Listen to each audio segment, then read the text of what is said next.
Hi everybody. Before you approach your landlord, it's best to get a good feel for the value of the house and try to figure out if your landlord can even afford to sell it to you. Many landlords have a ton of equity. They can sell the place and make a ton of money, but not all landlords.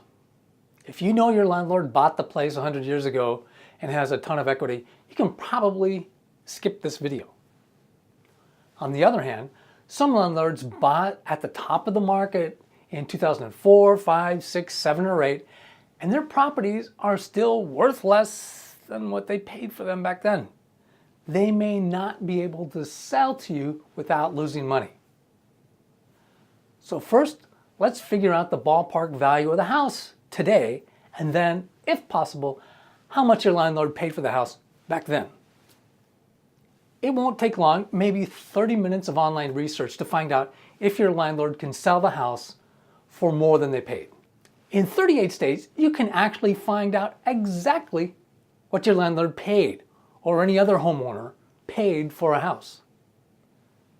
In 12 states, however, home sales aren't made public, but usually the date of the sale is public.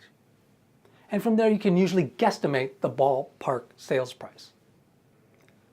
My current favorite websites for getting ballpark estimates of home values are Zillow, Realtor.com, and Redfin.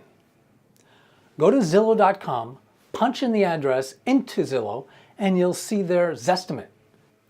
Next, open up a new tab and go to Realtor.com and punch in the address there. Their ballpark estimated value is up here. Now open a new tab, go to Redfin.com, punch in the address, and you'll get Redfin's ballpark estimate of the value of the home. So now you have a range of ballpark values of the house you're renting. That's a good start. You'll probably want to bookmark all these pages. Before we try to figure out what your landlord paid, let's go back to the Zillow.com page for the house. If you scroll down to Zestimate Details, open it if it isn't already open, and you'll see their Zestimate again, but this time with a Zestimate range. It's a huge price range. That gives you an idea of how ballpark all these online estimates are. Okay, now let's see if we can find out exactly how much your landlord paid for the place and when. For this, we're only going to use Zillow. On the same Zillow page for your house, scroll down to Price/Tax History and open it up. You'll probably be able to see the exact price your landlord paid if you live in one of the 38 states that make home sale prices public. If you live in one of the other 12 states, you can kind of guess what they paid if you know when they bought it. Zillow might show you when they bought it, but not the price. Zillow often has a public record link, which takes you directly to the page for that home on that local county assessor's or county recorder's website. These county websites are where Zillow gets a lot of the data you see on their website. Definitely bookmark the county web page for this house, for the house you want to buy. If you only have a sale date but not a sale price, go back to the Zillow page for your house and go to the Zestimate Details section, which should have a graph like this. Zillow estimates the ballpark value of the house for every month on the chart. Mouse over the date the landlord bought it, and Zillow will show you a ballpark estimate of its value when they bought it, and just use that as your ballpark estimate of what they paid. From there, you can figure out another ballpark estimate of how much the home has appreciated since your landlord bought it.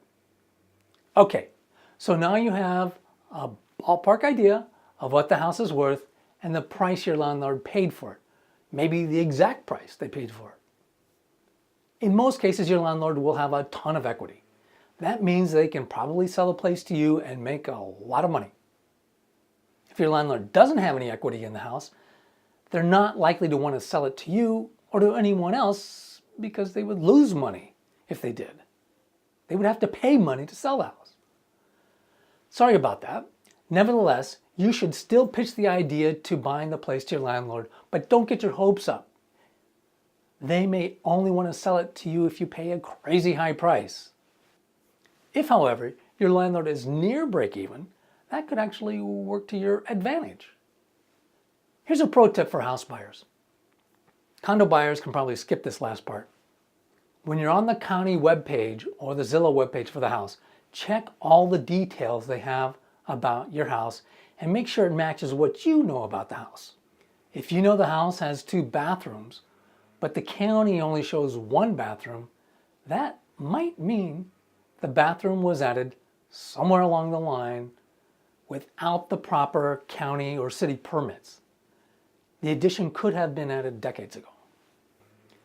Typically, stuff added without the proper building permits is worth less than stuff added with the proper building permits.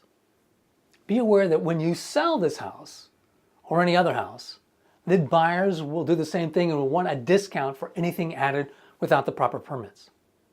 So now you know when your landlord bought it and what your landlord paid for it, more or less. This basic information can come in very handy when dealing with certain types of landlords. Also, please don't fixate on the price your landlord paid. Later on, when you negotiate price, it doesn't matter what your landlord paid back then. It only matters what the home is worth now. Your landlord may have bought the house at the top of the market in 2006, and the home may still not be worth what your landlord paid back then. When negotiating price, it doesn't matter what they paid. It only matters what it's worth now. You can find a ton of information online that can help you figure out the home's ballpark value, what your landlord paid for it, and some basic information about the house. Okay, you got into your landlord's head a little bit and learned a lot about the house and your landlord's history owning the house. Now it's time to move forward and find good people to join your team. In the next section, we'll talk about how to find good loan officers, good real estate agents, good real estate attorneys, good home inspectors, and good appraisers.